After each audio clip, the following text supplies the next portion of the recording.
Hey, I'm Joy Nkoyo, your host for this podcast. Join me as I delve into the minds of fellow artists and find out about their inspirations, creative process, and personal journeys. This is Noise in the Gallery, a podcast to inspire. Can you connect to something that is completely honest within you, and can you do something that like grabs you by the gut, and can you be truthful? As an audience member, seeing an actor, you know when someone is bullshitting you. You just, there's an instinct that you know. Whereas I think as a musician, you can get away with being inauthentic, but you can't get away with not having the skill set. You know, it's like, yeah, no, I think I really am interested in like atonal, you know, post-serial, whatever. And then I would go home and listen to Adele and be like, God, this is great. But nobody knew, you know. Oh my God, yeah, the double life. Yeah. I'm a big fan of stealing stuff, especially if it comes from a very different place that you're putting it into. Yeah. So. Thank you so much for being here. Thank you for having me. Yeah, we go back a little way, don't we? We go back a long way, yeah. We lived together pushing 10 years ago. 9 years ago, yeah. That's very mad. That's gone so quickly. Yeah, but like we haven't had a proper sit-down chat for a long time, so this is going to be really nice. Very interesting, yeah. And interesting.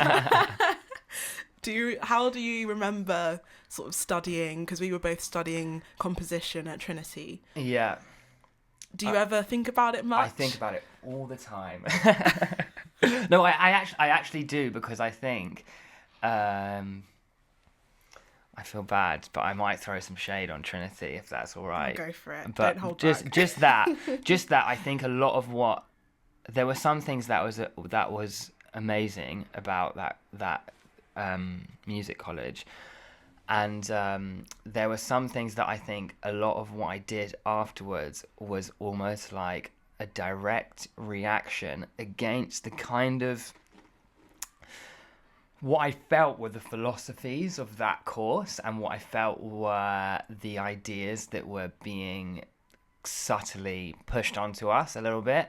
There were some things about it that were amazing, like definitely, like we had this thing where we had artists come in every week and do like a little talk about what they did. And some of those talks I still think about all the time, and they were definitely like that changed. Those little hour talks with some of the people that came in changed a lot of how I worked. Like, for example, I remember Oliver Coates came in and did an amazing, who's the cellist for like Radiohead and Tom York and stuff like that. He's really amazing, and I've since seen him live lots, and he's such an impressive musician.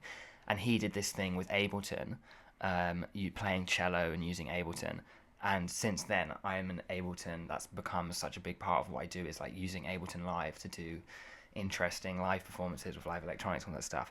So that stuff was very useful. It's so bad, but I don't like remember those talks. Really? It's so That's bad. like the main thing that I remember. Yeah. It's like everything else went, and we had Mika Levy as well. Yeah. No, I remember her coming, but I Yeah. don't remember anything. Oh, really? And Yeah. it's so bad. It's like a fever dream for me, the whole experience. Well, you were there for 4 years?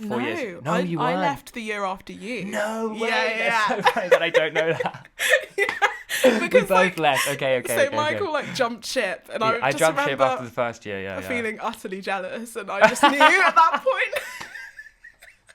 Wow, I had no idea. Yeah. Wow. Okay. Interesting. I mean, like rewinding to before. Did you know what you were in for? Like, how kind of immersed were you in that contemporary classical? No, I wasn't. I remember when I came for that interview with them, I presented myself as someone. At the time, I'd done music production already, and I'd just done some like did some like jazz hip hop beats with like my friend, and then I had done some like electronic music with like using found sounds and recordings and stuff like that I'd made, and then I'd done some pop-ish stuff, and then I'd done like one or two classical pieces, and then I'd done some music for like and sound design for theatre. And I was interested in doing it for dance, and they were really interested in that, in theory, Right. but not in practice. I didn't feel like, Yeah. as in, I had a bit of that classical thing to me. I've played classical violin since I was very young, so that's a big, that has been a part of what I've done. But it wasn't absolutely everything. And then obviously the course was like everything was about contemporary classical music, which I found interesting to a point, but it wasn't the whole of who I was and what I wanted to be looking into, I guess. That's how I felt, having wider interests. Yeah. It's a hard balance because, it is a conservatoire, so the courses are going to be more specialised maybe than like a broad music degree. Yeah. And you want that specialised like education and skill set, but then it's like, but what about all these other skills? So for example, like music production, I knew I wanted to learn that, but then we were doing Max, which is this like very specific kind of coding sound software, and you can do amazing things with Max, don't get me wrong, but we didn't do like Logic or Ableton or any of that sort of stuff, so I felt like there were gaps where I really wanted to like learn certain things, but there just was the time or the will. And I completely get it. And for me, the sort of the philosophical thing I felt with it was that. So I went on and trained as a theatre maker and an actor after that. And when I started that course, I knew I was torn between going to drama school and training as an actor, or going to music college and training to be a composer, or also maybe just going to music uni or whatever. And I remember the thing that I really couldn't get on board with, that I didn't quite formulate until I left, was that I just felt that the general idea that was being put on us was that the more clever you are and the more of like this long process and intricate mathematical ideas behind your music there are, the better it is, which I really couldn't get on board with. And at the time I was doing some things within the theatre world, and to me, I don't think this is the case now, because I think there are all different types of philosophies and all different types of music and cultures. But for me, it felt like at the time, music conservatoire had this thing where, the more clever you are with the process of making the music, the better it is. And theatre seemed to have this thing that was much more about like, can you connect to something that is completely honest within you, and can you do something that like grabs you by the gut, and can you be truthful, and that really resonated with me much more, and that was the kind of work I wanted to make, whether or not it was music or theatre or spoken word or whatever. I knew I wanted it to come from a place of sort of interrogating what is honest and what is truthful, and having something to say, I guess, with that. I feel like even in the processes of like making theatre, it's so in the moment. You're surrounded by people. It's very like people based. And I think composition, and definitely while we were studying, felt quite isolating. It's very sort of in your room. You're reflecting and ruminating on small things, and I think it's interesting that you say those like polar philosophies that you wanted to bring it into music, but there's something about theatre and the process of making it is like very much now. It's now, and it's about the community. You have to connect to the people around you. You have to connect to the audience who are watching it, and it has to be a collaboration. And I think you also have to be authentic. You don't, like, as an actor, as a theatre maker I guess it's a different thing, but as an actor at least, you can't get away with not being authentic in a way. At least everyone knows it. Well, because people are around you, they're going to check you, right? But also even as an audience member seeing an actor, you know when someone is bullshitting you. You just, there's an instinct that you know. Whereas I think as a musician, you can get away with being inauthentic, but you can't get away with not having the skill set, right? You need to have, especially, well, with a lot of instruments at least, you need to have had sort of a level of experience and develop some skills in order to perform then those skills in front of an audience. But you can, I think it's not as obvious when you're not being authentic. It doesn't mean it's not as important, but people can kind of get away with it. Whereas I think in acting it's the opposite. You can get away with not having as many skills, but you can't get away with being inauthentic somehow, which I think I like about it, and I like that you're kind of forced to be honest in a way. Yeah.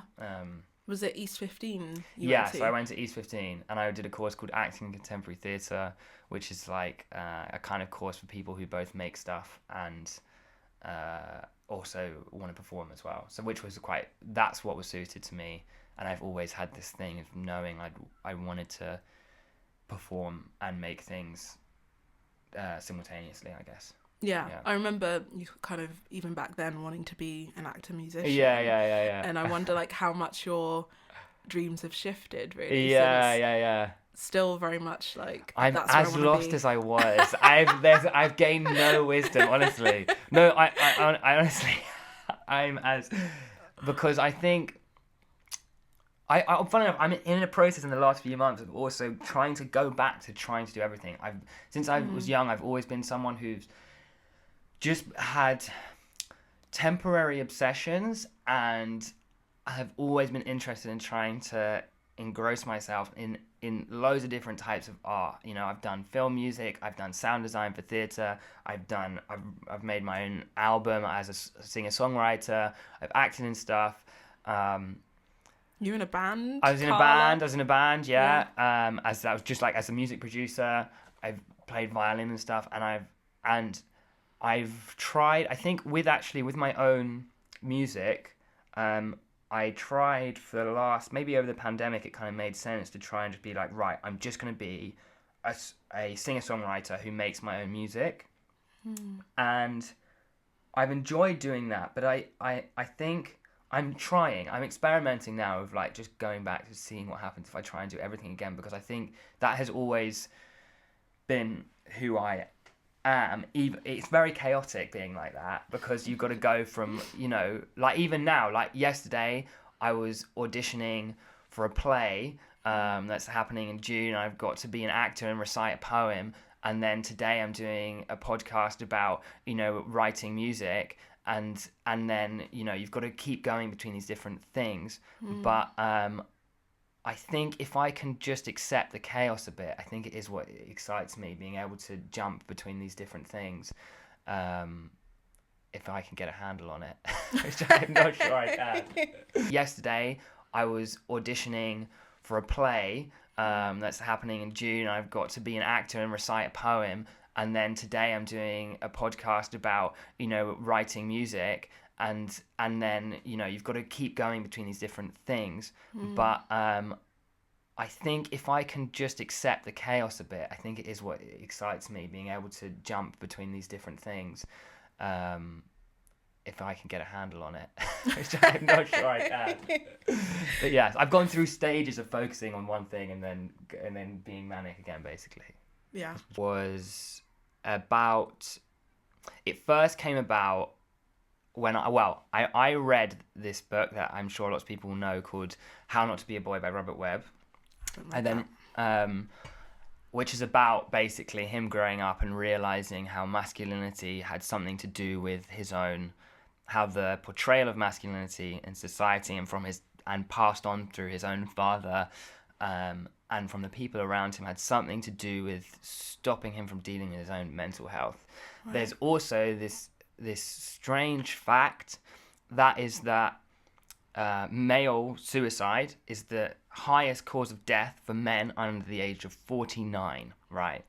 So it was basically kind of me and a few other people going, why is that, and looking into that. I also remember reflecting on some of my own experiences and being like, why wasn't I able to talk about that? And feeling like my female friends, especially when I was younger, but even now still, just had more of a language and culture to be able to come together as a community when things were difficult, and basically investigating why that has a link to male suicide and why that is so common. And it's to do with it's definitely something to do with men struggling to open up and share the burdens of difficult situations with other people. Do you know if that statistics in the UK or As in the UK, it's in worldwide? the UK. That's a UK statistic. Yeah, I'd be curious about like the different cultures. Yeah, I don't actually know that. Yeah. This project was a few years ago. I'm sure I might have known those statistics back then, but I can't remember them now. But yeah, so that was, and it was a style of theatre called forum theatre where we basically show someone's life. It was a very ambitious project. We tried to show someone's life in half an hour, from birth until the age of around their mid-20s. And at the end of the show, there's a suggestion that they want to take their own lives. And then we basically ask the audience to go back to different moments of their life and ask them where things could change. And every night was different in terms of what the audience wanted to investigate and what they wanted to talk about. Like we had one amazing night where it was a lot of people wanted to come in and be the father and think about how the father could react differently to the son and how they could support each other through. But then also looking at how different people are affected by society's construction of masculinity and how we talk to each other. And how also the father was then the victim at one point. You know, how could we help the father? He's also going through something. And it just brought about a lot of interesting conversations around that. And it was very hopeful in trying to change how people looked at basically situations of male culture and how we can support each other, basically. That was it. That's interesting. Yeah. Like, as you kind of said, that now in your music, I feel, you know, listening to your album, that you're unafraid to talk about how you're feeling, you know, show your vulnerabilities. Yeah, absolutely. But that's been like a process, sort of getting to that point. Absolutely. You know, how did you deal with that growing up and, you know, going to a school was quite competitive, like academic school. Did you feel then that you just like couldn't sort of express? I think I felt very early on that I couldn't express myself very well or very articulately in front of other male friends. And I remember around 16 I got a group of friends who were all girls, and I thought, wow, this is much easier to sort of just like say, oh, I feel heartbroken today, or I feel, you know, I feel passionate today, I feel, or whatever. Like I felt like, oh God, I can really feel like I can just say this, and that's okay. Yeah. I felt like I guess I couldn't say that amongst all my male friends, and but it took a while to then. I feel like I found music as a way of definitely being able to fully express myself when other places were harder to. But it took a while to be able to do that with less and less filters. I feel like when I first started writing music, especially lyrics as well, which are so open and vulnerable to who you are, I hid behind abstraction and metaphors, which is, you know, you want to say what's going on and try and tell a story, but if I can be poetically vague, then I won't show too much of myself. And I think the more I write, I guess in a way I'm trying to be less poetic with my lyrics and more just try and say what I want to say, and metaphors become something that allow you to get at something truthful rather than hide from something that's sort of happening. Do you know? Does that make sense? I know exactly how you feel, and it's interesting that I feel the exact same way as a woman. Like that, it's hard to be vulnerable in your music, letting go of that control of like, I can paint it in this way. That's kind of prettier. Yeah, exactly. And there's a distance. There's a distance that you put between yourself. That that kind of. But I think people can smell it though. They can smell the bullshit, and it's interesting because with lyrics, like some lyrics that I love, that they do have that poetic kind of thing, but I think they hint at a truth. They hint at a truth, very deep and real. Yeah, exactly. And then some lyrics are crude, and they're just saying it as it is, and they yeah. punch you, and it's like both are valid and both are beautiful, but yeah, it's like achieving that is Exactly. hard either way, actually. Either way, definitely. And I think you can smell when someone's using metaphors to sort of hide rather than to really sort of get at something. I actually, funny enough, I think during the pandemic, I was really, because I felt no pressure on people, whether or not people were going to listen to the songs I was writing. I feel like I wrote one song called You're Lying to Yourself to Feel Sophisticated, which is kind of exactly about that. And in a way was kind of like an ode to myself at Trinity when I was like, I was like, yeah, no, I think I really am interested in like atonal, post-serial, whatever. And it was like, and then I would go home and listen to Adele and be like, God, this is great. But nobody knew, Oh my God. Yeah, the double life. Yeah. That's so funny. But at the same time, I don't think anyone was like hugely surprised when you left. Because I just remember you with your like crazy hair, your violin, your like just this creative like scatterbrain, and it was like you had your fingers in so many pies, and it's just like the conservatoire environment was not containing you. No, I don't know. Didn't get on with it very well. That's so funny. So let's like go back to sort of your beginnings in the arts, in music in general. How did you come to music and the arts? Was it theatre first for you, or music, No, or it was both? music. No, Right. I played the violin from a very young age. So I played violin from when I was 4, and I kind of enjoyed it for the most of my childhood. But then I think I found myself in a sort of youth orchestra.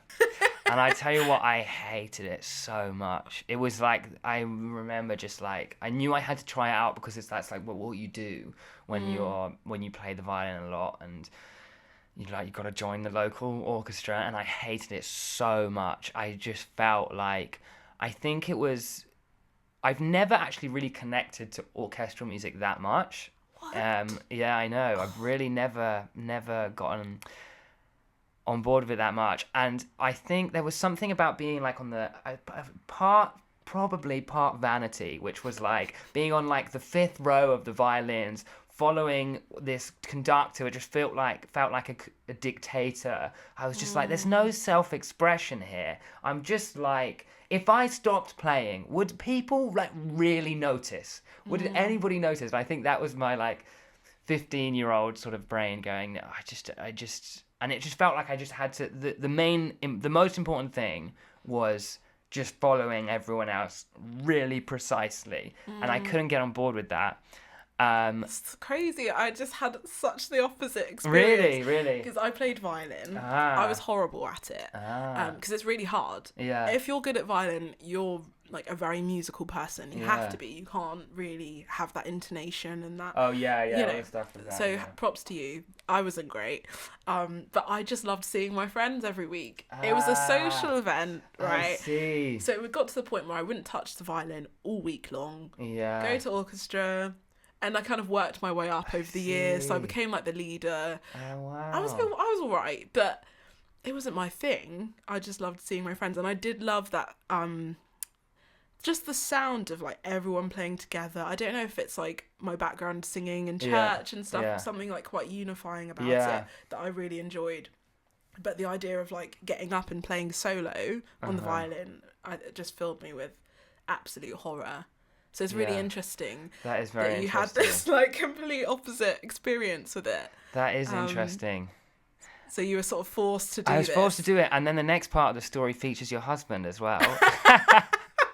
Like, I'm wondering where this is going. Well, as in, I hated being in orchestra. I do appreciate. I now think I do appreciate that there is something so unifying and communal about it. But at the time I just couldn't see that. And there was no like. It just felt like that thing of like honesty and self-expression, and it just couldn't find it in that. And then I was at school with Joy's now husband, right, Alistair Martin. It's crazy how this has all come together. And he was like just obsessed with jazz, like obsessed. Yeah. And I think he sort of introduced me to jazz. I think he gave me a lesson when I was like 15. He gave me a lesson. Yeah, I played jazz violin, and he gave me my first jazz lesson. I think maybe I'd started doing a bit of jazz piano at school because I didn't like my classical piano teacher, and there was a jazz piano teacher.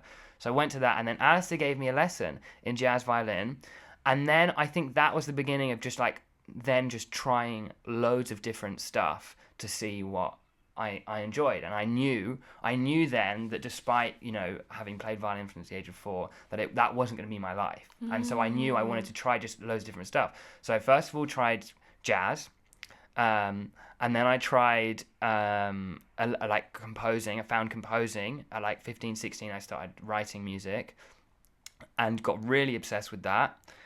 And then around the same time, I didn't know what to do. I was about to do A levels. I didn't know what to do for a 4th A level, and my friend was like, "Why don't you do drama?"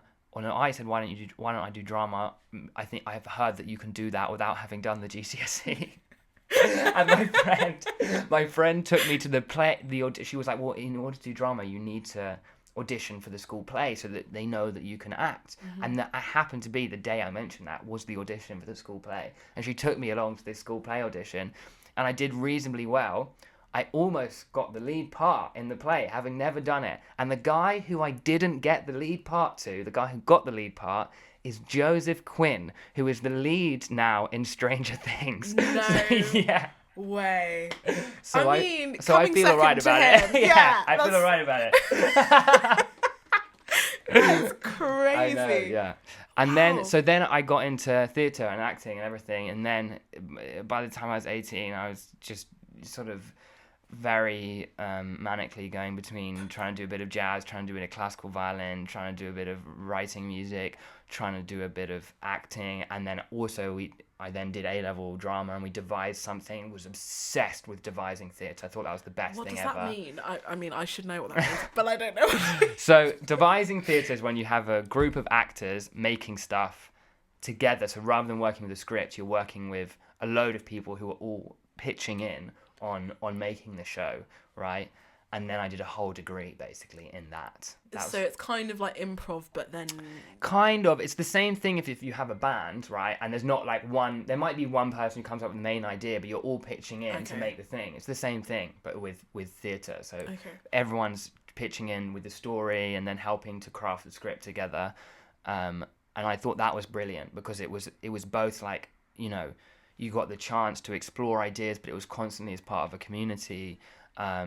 I loved how different people's ideas could coalesce to make something new. And so that was brilliant. There's a lot of people dynamics.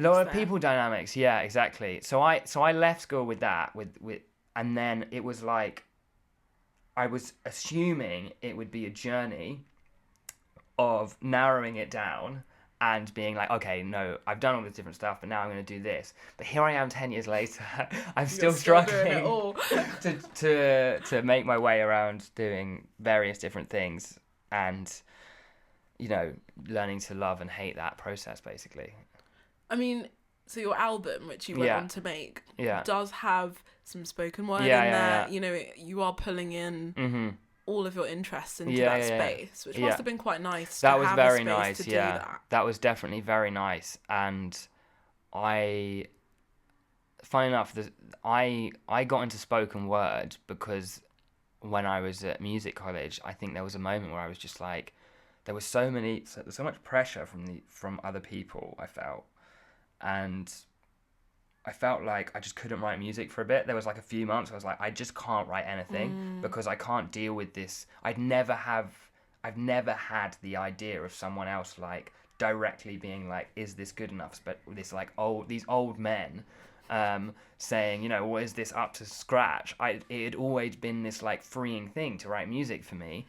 And then having these people judge it, I couldn't, it felt so constricting that I was just like, I just can't write anything. And I did so badly in that year. I don't think they would have kept me on if I wanted to stay. But then I discovered writing words literally in that time. I remember just having a day where I was just like, I needed stuff that I needed to get out, and I could no longer do it through music. And so I started writing words, and then I found that feeling again. that I had before when I was younger and I was writing music, and I had it with words. And then it took a long while to A, get good enough at doing that, and to B, have the confidence, have to bring that in to the music. And so it was an amazing thing to then like get my confidence back in music, and then get my confidence in writing up again, and then to combine that was it was very satisfying. And it only actually happened because I did a live show, like trying out the songs, and at the last minute I was like, shall I just whack in these poems I have as well and see what happens? Let's just do it. Let's just do it. The whole point of this is to try it out. And then I did it, and I was like, this is it. This is what feels right to me. This is like who I am, to write words, write music, whatever, and just put it all together. And that's how that kind of happened, I guess. Wow. Yeah. You can really perform. Like, I'm just going to go there. I was like, where do I go next? Yeah, I mean, I saw you live, I think maybe almost a year ago. I don't know. Yeah. But that was the first time I saw you live doing your thing with your band. Thank you. And it was great. Like, you just are so comfortable, so at home there.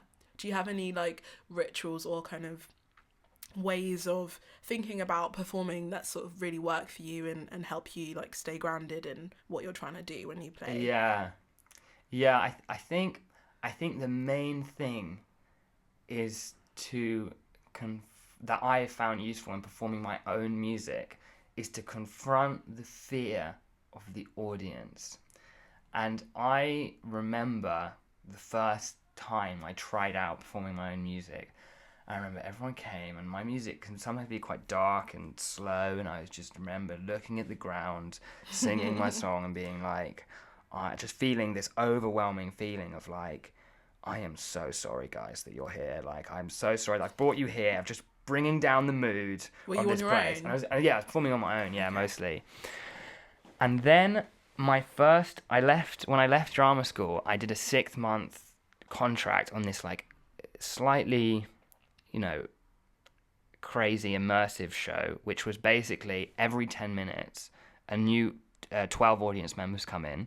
You have to perform a scene to them, and then directly to them. You have to talk to them, look them in the eye, be like, this is the story, this is where we're going, and you go into the next room. And then 10 minutes later you do it again, and you would do that. They misscheduled it when they started the show, so they accidentally realized when they opened the show, oh no, we're going to have actors doing this for like 6 hours a night, and that's too much. But it meant that my first job was like performing for like 5-6 hours a night, to constantly confronting an audience every 10 minutes, just being like, hello, this is the story, blah blah blah, in a silly accent or whatever, and then moving on. And then I remember I then did my like second or third gig of my own music after doing that job, and I remember just being like, oh, I can look you all in the eyes now and be like, hello, this is my show and this is what we're doing. And I think I like that when I go and see someone. When I go and see someone who isn't afraid of looking in the eye and telling you a story, and gets kind of out their own way of being like, oh, I'm worried about what you think, and like, I'm going to put on this show of like being like mysterious and interesting and coy, and just like really getting in my own world. I mean, it works for some people, and I think that's great, but I think I do like it when someone can directly connect with me. And I mean, one of my biggest inspirations as an artist is probably K Tempest, right? They were so pivotal in how I felt about art and music and theatre and everything. And when you go and see one of their shows, they look you directly in the eye, and it feels like they're speaking just to you. And I think after that experience, that's what I try and get. I try and do. Like, I just, even if it's a song or whatever, I try and know what I want to say to people and be unafraid of their judgments on how rubbish they think I am, and just you can't control it anyway. You can't control it anyway. Yeah, exactly. Right. You can cognitively know that, and your body still kind of just be like, yeah, God. Exactly. Which is why part of it is just like practice. You've got to do it over and over again until eventually you just like, I don't care. That's such a good training to like get you sort of numb to it almost. Yeah. But I did find after the pandemic, getting back on stage, it was very scary. So rusty. Like, what? you know, Yes. because you've just had, it would have been a year of like not only not being on stage, but not really dealing with people, and that was weird. It was very weird, yeah. I think I was quite lucky in that the first gig I did after the pandemic of my own music was, I deliberately like didn't promote it at all, and and so it ended up only being like it was like 20 people was in the audience, and it was all like my mates, and I knew them all, so I was like, okay, I can look you guys in the eyes, I can say this thing, and that made things a lot easier once I'd done that, and that was a nice warm up, I think, to everything. But it definitely took a while to be able to fully connect to everyone in that room. Yeah. Would you say your band is like really important to your live experience, live sound? Do you enjoy playing with the band more? Yeah, I think I do. I think I need... So Songs to the Sea, which is the album that came out almost a year ago this week, I made, like, mainly a lot of it I produced in the pandemic, and it was a very solo project.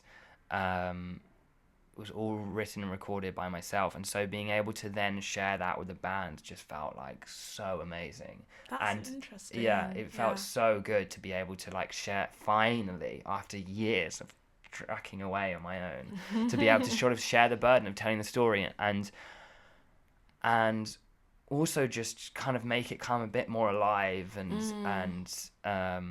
I absolutely love performing with them. The various people I've had come on board over the last year and play with me, it just feels like it sort of brings it all alive and into a present moment to have like other musicians on board with it. Yeah, it's interesting because the album sounds very live. Yeah, it's quite a live sounding album, so it's like, you know, I wouldn't have been surprised if you'd said that there was a band involved from the start, because when you hear it live, it just really works with a band.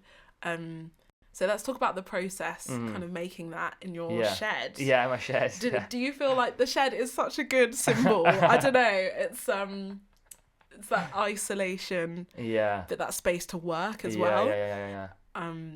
Would you say you sort of found yourself in your shed?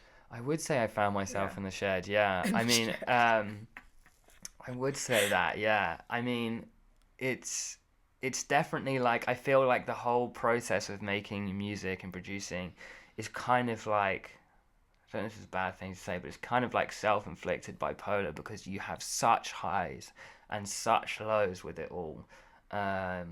Like when it's going wrong, it feels the worst, but when it's going right, it's like I'm on cloud nine. Everything in the world seems to work. But I think being able to have my own space and make it. I mean, it was half between a shed and a bedroom. That it was in I lived in a few different places as I was making it. But definitely, I found myself somewhere in those headphones and the laptop and the isolated. In the isolated rooms, the various isolated rooms, I think I did, and I think as well, when I first started writing, I didn't even know that I wanted to share it. I didn't have a plan of sharing it, so I didn't worry about other people's opinions on it, which really helped as the first thing. Like it was just like a little side project from everything else, and then eventually I got the idea, oh my god, I think I might share this with other people and like show other people what's going on here. But then you know it's real, and it's come from you, like actually yourself. Because you know you did release a string of singles kind of leading up to it, but they do go back quite like a couple of years before. So when you were putting it out, was this in your mind like this is going to be an album at that point? Really? I took my time with releasing it. I don't know why I took so long, but it just did take that long. I think I was doing like, you know, I did a play for 3 months and then I was off doing teaching somewhere or whatever. So it just ended up taking longer than I hoped it would. But I actually had the whole album finished before I released, and mixed and mastered and everything before I released the first single. Just took me so long to get my head around like how to release music independently. Basically, that's a whole maze. We'll get into it in a minute. But because I guess they were written over quite a long period of time. I imagine every single one had a different sort of conception and process. Yeah. Yeah. Is that true, or did you kind of find your way? I think there was like definitely a few that came together ish, and then I had the concept of these are all going to be this idea of songs to the sea reasonably early on. Like I think I wrote The Coast and then Drift, which are the almost like the beginning and end of the album, quite early on. And then I was like, this is going to be some sort of concept thing. Someone who lives near the sea is going to be in this album, and that's going to happen. But then the others were more like isolated. What was the question again? Just sort of asking about how the songs were conceived and whether you found a process that's worked for you, whether they were all quite different in terms of I think producing them and writing them. So I think apart from no, there was definitely not one process. They were all very different processes. Yeah, like The Coast was all written on the piano, but then which it sounds like it's a piano and voice song. These unsaid words, they drown me out. I need to know our truest fiction. The silence brings me down. I need to know. But then like Just For Now was like a bit on the piano, then sampled the piano, then put it into Ableton or Reason or whatever I was using, and then messed around with it there, and then wrote a song over the top, and then went back to the piano. Feel me, breathe into the sky. The distance helps to hide the space beneath the birds that fly. And then like Drift and Silence were like all on the computer. Like the whole thing originally was like just in the software. No, all out of the box, as they say.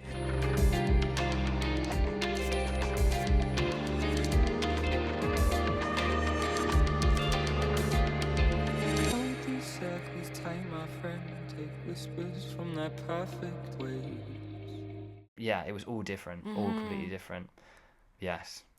How did you know when they were done? Because that's one of the hardest things. It's the hardest thing. And like I can just imagine myself in a shed, going on forever, just going mad. Like it's so difficult to know it was done. I mean, it was definitely. First of all, what helps, I remember someone had said to me in passing, someone was mixing their own work, and they had said, never mix your own work. Yeah, because you got, was it Duncan? Duncan Pym, who was amazing. I think I got like 90% there. Okay. And when I knew I was 90% there, I was like, it's time to contact Duncan, who I'd already worked with on Carla, and I sent him the stuff. And then he gave me a date, and then I was like, just have to finish them. But I mean, I am the worst person to give advice on that, because I never know when it's done, and it took me like so many years to get round to just like sitting down and doing it and finishing it.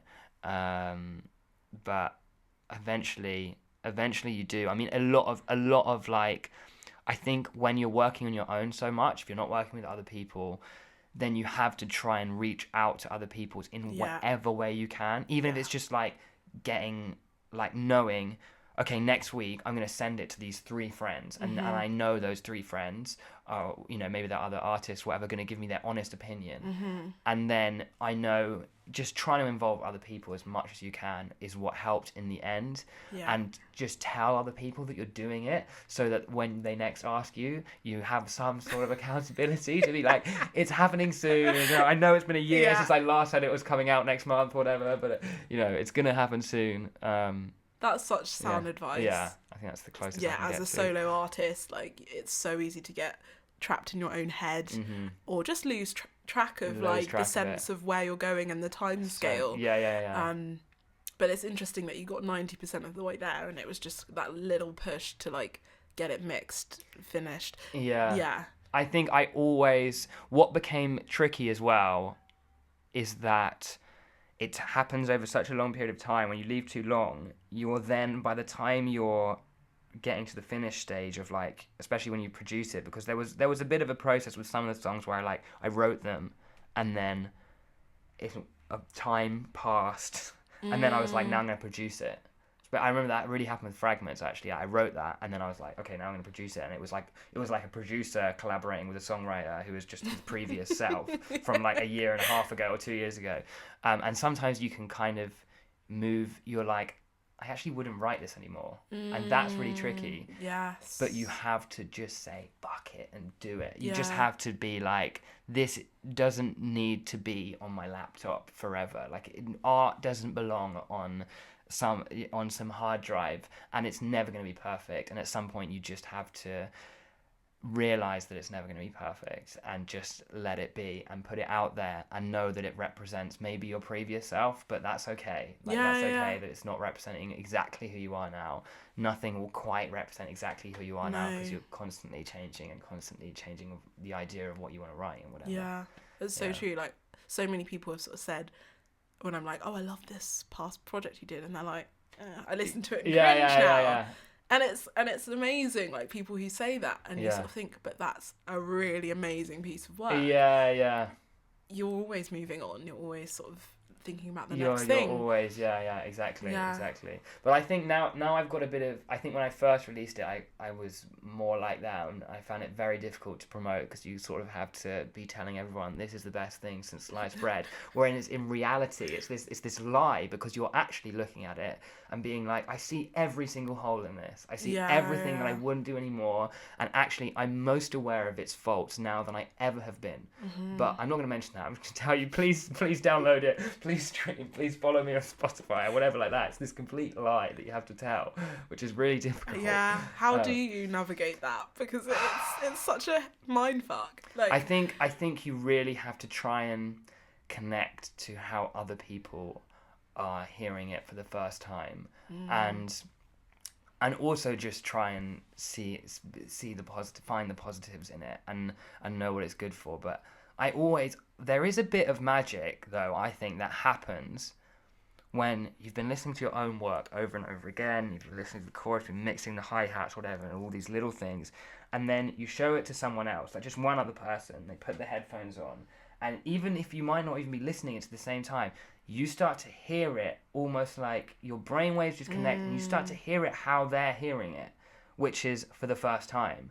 And this magic just happens, and I think I always try and connect to that, like someone who's just listening for the first time, and you have to physically do it, I think. You can't pretend. You have to get someone else to do it, and then you just connect to them as they're listening.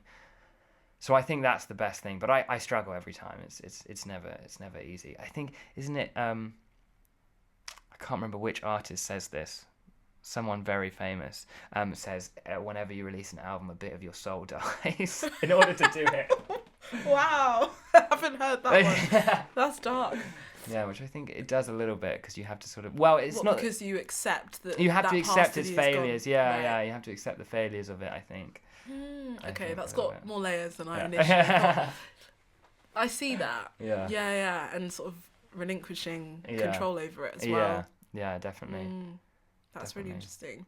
One of the songs, Just For Now, I think it is, like, really connected with people. Yeah.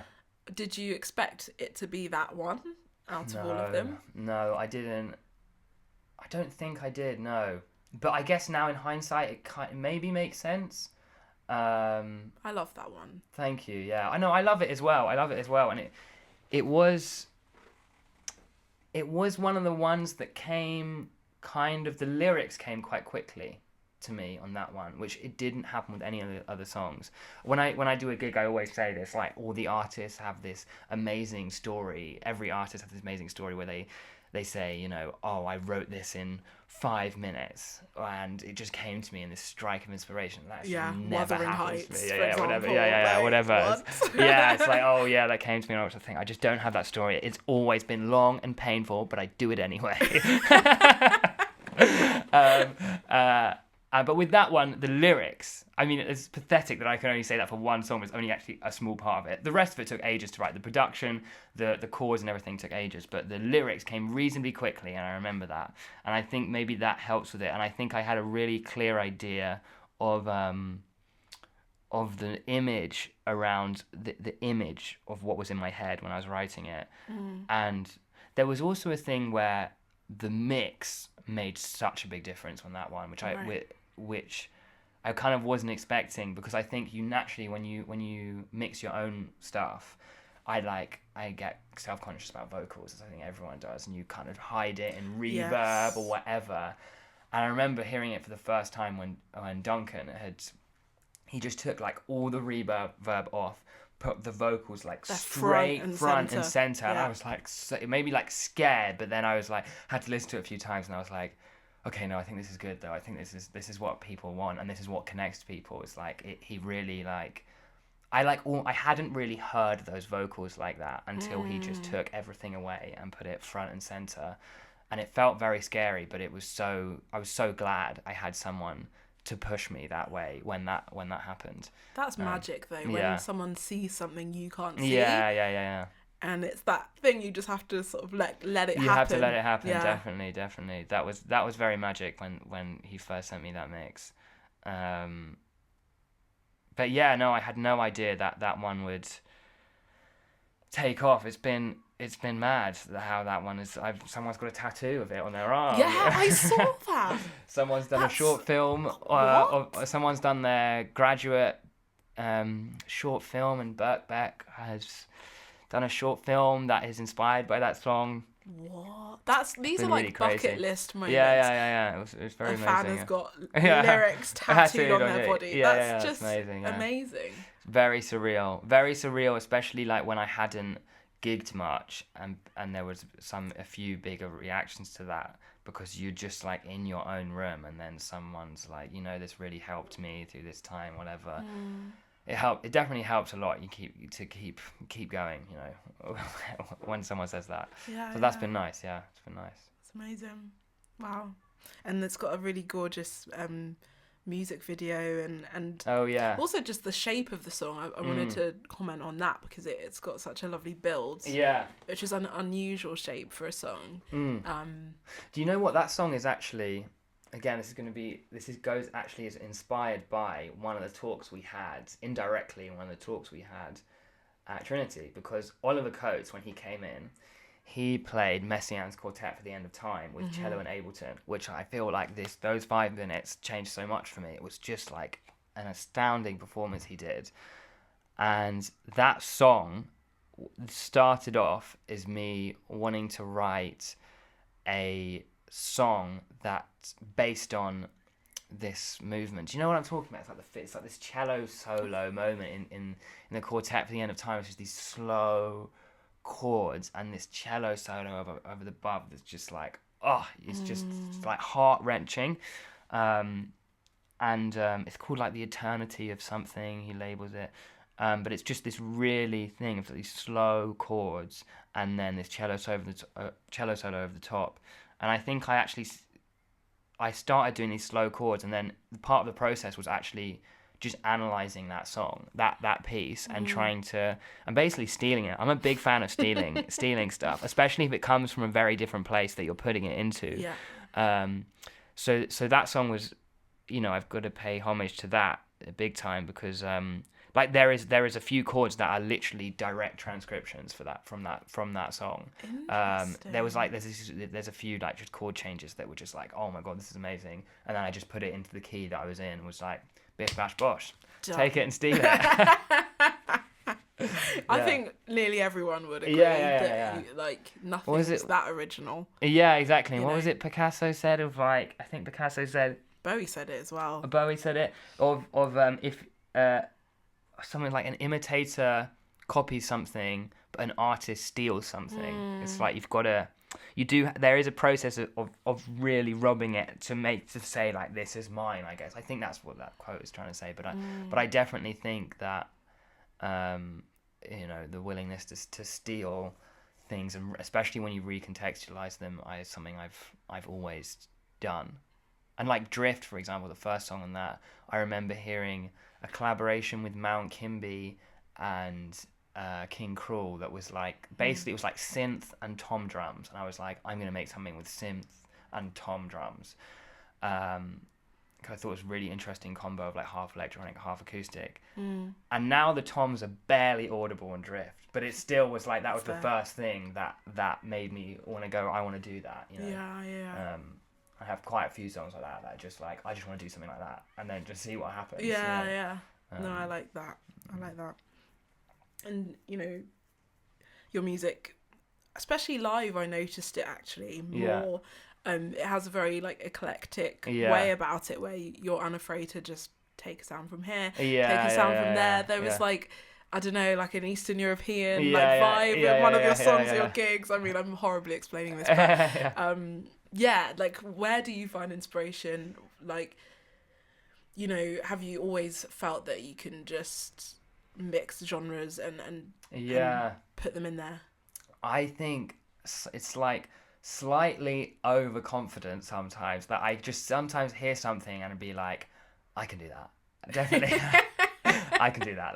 That's amazing. Like I hear some sort of, you know, jazz thing and I'm just with these chords and I'm like, I'm going to do that. I'm going to do that. And then I hear like some gypsy song by some Romanian artist and I'm like, I can do that. I'm going to do that, you know. And I think I just, you know, it's just, I think I've always been really excited by new things, sometimes to my own fault, in that I find it difficult to stick on one thing, but so whenever I hear something slightly new that hasn't moved me before in you know, with those sections of chords or harmony or sound world, I'm just like, that's amazing, I immediately now have to do that. and it results in the music having little like genre consistency. So I just hope that there's a consistency of thought or there definitely was, or like, intention, I guess. That was what was so impressive, is live you managed to do all of that. You had the jazzy elements, you know, you had all of that, and then it was still you. I don't know if the band sort of made it more apparent to me. But then the album is more cohesive sonically to me, but you know, both are great. That was definitely like, I'm so lucky that I managed to find people that could do it, because with everyone, like there was one point where one of the musicians, I could no longer do a few gigs and I had to find someone new, and then it was like, okay, I've got to find someone. I was like, you've got to be able to do some jazz, prog rock, there's a bit of like gypsy jazz in there, there's a bit of pop in there. You've got to be able to just be down for it all. So lucky to find the people that they're all also interested, I guess, in loads of different genres, and that really helps us all. We're all in that together, of that thing of like not being afraid of boundaries between different genres. So I yes, they help with that. So you're kind of throwing yourself out there right now, just saying yes to things and seeing where it goes. Like, what are you working on at the moment that's exciting that maybe you want to talk about? So during the process of releasing, producing and independently making Songs to the Sea, I started a few different like projects of new songs as Songs to the Sea was coming to a finish. And then the thing at the moment is trying to, again, see how I can pull them all together and make them all make sense together. So I have a small collection of electronic songs. I have a small collection of like folk stuff, and I have a small collection of, I guess, jazz influence stuff. And I'm trying to basically see how they come together. For me, it's always been important to immediately see the overarching thing. Like I could never, like now I could easily now just like record one and release it as a single, but I just need to be able to see the bigger picture first before I do that. And I think that probably comes from working in theatre and working on long form, hour plus shows, but I always want to see how it can be like, not even if it's a narrative, but one journey. So now I'm trying to work that out, and I don't know whether I've got 3 EPs or 1 album, basically. Interesting. And sort of how all of those different songs interact with each other. Yeah, exactly. Yeah, as a whole, because sure, people might digest it like that, but then people will start forming the overall picture if they listen closely enough. Exactly. And also for you, I guess, to look back over and kind of go, that's what this is. Exactly. That's nice. You just dropped a really beautiful single, didn't you, with the twin thing? Oh, Tender Twin. Yes, Tender Twin. Thank you. Yes. I love that. That was gorgeous. So I was I helped on some of the arrangement, and she very much wrote that song, but I helped on the arrangement and produced it. But yes, we've just been to Istanbul with that band. That was very interesting. We honeymooned there. Yeah, love really? Istanbul. Yeah. Wow, it's amazing there. Yeah, and we're about to go to like Manchester and Kendal with that band. So but that was a lovely process. I've worked with Bilger for several years. We were in this thing called the Roundhouse Music Collective together, where I also met the drummer of my band, Luke Robinson. Is this with the Roundhouse? With the Roundhouse Music Collective. Okay. So we're all in it together. And then, and then over the pandemic, just before the pandemic, me and Bilger met up because she wanted me to play violin on one of her gigs. We rehearsed, and then the pandemic happened. And then we were like, well, let's keep trying to do something as we've already started this. And then I started doing bits of production or violin or whatever on her music. And then it's been a while coming that we finally done like a single properly together. So that was, it was nice. Yeah, it's a beautiful song. Yeah. I can't wait to hear more. Yeah. Because it was, really gorgeous. Oh, thank you. Yeah. Do you have many like overarching goals right now? Are you just kind of seeing where things go? And what do you hope to sort of achieve with your career, as much as that's a horrid question? Are there things you want to achieve? Yeah. Or are you here for the ride? I think... Or both? I think hopefully both. I mean, I'd love to get a full-length album out there, because the Song to See was only a 25-minute 7-track album. I'd love to make another show. There are a lot of things. I'm very much in between things at the moment. I mean, the thing I'm trying to write now, is very different to Songs to the Sea, I feel, especially with the more folk influence stuff. The folk influence stuff is very much along what I was saying earlier on, of not wanting to be truthful, basically, and wanting to also not take itself so seriously, and there's also like an element of comedy in it as well. And I think basically the goal is trying to make something that is longer form, honest, and maybe is I'm getting better at the cohesion side of things and making things fit together and make sense. So yeah, there's I think along the way as well, I mean, this is probably completely digressing from the question, but along the way, I also, as well as discovering this thing of like not wanting to hide through abstraction, I also discovered in theatre there's this thing of comedy and drama being completely interlinked, especially like, Shakespeare did it the best, right? Yeah. And I, since discovering that and being part of that, I've found that almost like philosophically important to my own work of like, life is tough and there are ups and downs and things are deep, but also isn't it just bloody ridiculous? The whole thing, it's so ridiculous. And I think I wanted to write something that acknowledges the ridiculousness of the things that are difficult, whereas Songs to the Sea is very much, it's a bit more like broody, and it's a bit more it's like earnest. It's earnest and it's abstract, and it's like there's an overriding darkness to it. There was one review that said absolutely no sense of fun. What? I was like, this is hey, I think you're bringing the wrong measuring stick here, but this next one is going to be for that guy, basically. There's a lot more fun in this one. Oh my God. Like, it's got a song about, like, there's a song about aging on it called I quit the smoking, but I miss the smell, which is kind of about getting older and realizing that it's okay to be slightly more boring, to get up at regular times in the morning, but also missing a sense of like, I kind of wanted to write a song that was a bit like When We Were Young by Adele, but rather than like you look like a movie and you sound like a song, it's more like you look like throwing up in my dad's car, and like the sort of forgotten bits of youth that you can miss. And so there's hopefully a sense of there is a sense of truthfulness of it, but there's also a sense of ridiculousness about it, you know, as well. And I think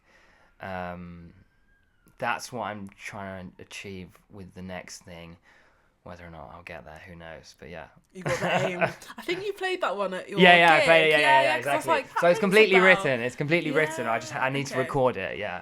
So I need to basically. So I've got like a few songs at the moment that I like in kind of in that style. They're kind of much simpler. I'm much less fussed about like complex amount of layers these days. Like in Songs to See, it's like sound design heavy, loads of layers. Some of the tracks have got like 140 different layers and Ableton or whatever on it, but I'm much less fussed about that now. I'm quite happy to sit down with a piano and a drum kit and a bass guitar and be like, take it or leave it. I know it's not changing the world with this sound world, but hopefully you're telling a story, hopefully it's you? just more about the lyrics and the story. I think in general my work now is much more focus on the lyrics than there was before. Like the lyrics tend to be the first kind of inspiration. If I think of a lyric, then that's what leads me to write a song, more than like a chord structure or a new synthesizer, which was a lot of Songs to See. Was like, oh, I've discovered this new synthesizer, that sounds cool, let's go from there. That doesn't happen so much anymore. But goals goals, I don't know. I mean, there's so many things I would want to do, and I think it's about picking one. I'd love to do like a proper theatre show that was like made for theatres that has music in it. That kind of flips what I've done already. At the moment, I was doing a show that was like in gig venues that has a sense of theatre and spoken word to it. I'd love to do a show that has a more solid sense of narrative that is music fused throughout. And I'd love to just like collaborate more, go on tour, do all the fun things, but definitely as lost as I ever was on that. I doubt that. No, definitely. I think that's part of the magic, you know, is that sense of just like wonder. Anything can happen. Exactly. You know, wherever it takes me. I think now I'm going back to doing like, you know, I'm auditioning for plays and things like that again. I'm going to try and be a bit more grandfatherly. I have a good friend who's a writer, who's been a bit of a mentor for me, called Christopher Brett Bailey, and he's just released an amazing novella called I Met Satan at the 7-Eleven. And he was talking to me about how he finally... You know, he said he was in his 20s, he was always writing kind of just this with sprawling imagination and curiosity, and they're, you know, going into the late hours of the night. And then he said with this novella, he said he was like, I'm just going to work from 9 a.m. until midday. Not very long. No. Or maybe even 8 a.m. till midday. Like 3-4 hours a day. But it's all I'm going to do for those 3-4 hours a day. And I'm gonna see how that goes, and what he wrote is brilliant. It has a sense of clarity to it, maybe that some of his other stuff didn't have. But that's interesting. So I think I want to go to doing something like that, because especially like if I know I have like, oh, I have this show in April, it's like I have to be a bit more organized about like, okay, then I want this thing to be out. And I need to let go of it being a perfect product more. That's the thing that I was talking about earlier on, about letting go of the perfection and needing to be the right thing. It's like, that does not get easier as you keep doing it. It's every time you have to, it's such a process to be able to let go of it all being perfect. So yeah, especially when you get given so much time. There's no one putting a time limit on No, it's interesting, this idea of structure and sort of, getting older and becoming more boring and working from 9 to 12. That's definitely like where I'm at this year. I'm just like, I need structure. I need 4-week increments, and I need to know what I'm doing, when I'm doing it. Absolutely. Forget the arty image of being up till like 3, because I think it's interesting how it may well have affected that guy's book, like how clear it is, that frame of mind you're in when you're working till 5 a.m. I can easily do that. But then I can do like, that as well. Is it good? I don't know. Yeah. And I think hopefully you find a balance somewhere in between. I mean, I've just done some music for a show, and I usually now my thing is that to a project I give one all-nighter, but that's it. There's one all-nighter, but no more. Because usually, like before, it was like 3 or 4 all-nighters in order to get something done, where you're working till like 9 a.m. or something. But now it's like, you get one, and you pick it wisely. Well, I have to pick it wisely the night that I'm I work until 8 a.m. or whatever, or 6 a.m. Just brings me back to Trinity, like so sitting there many with all-nighters there, box of cereal, just 4 in the morning. Rough times. They were so rough. Yeah, they were so rough, and just seeing everyone there handing in their thing, and like, how many hours? 1 hour, no hours. Okay, right. Can't be doing that now, 10 years later. No. Eventually, you've got to realise that. Yeah, you kind of just grow sick of it, basically. Yeah, as time goes on. Yeah. No, I'm with you there. Thank you so much. Like, thank you. It's been great to chat. Yeah, it has been. I'm going to be thinking about some of the things you said for a Good. while. I hope I've made some sort of sense. Oh, definitely. Yeah. Good. Yeah, thank you. Thank you. Thank you so much for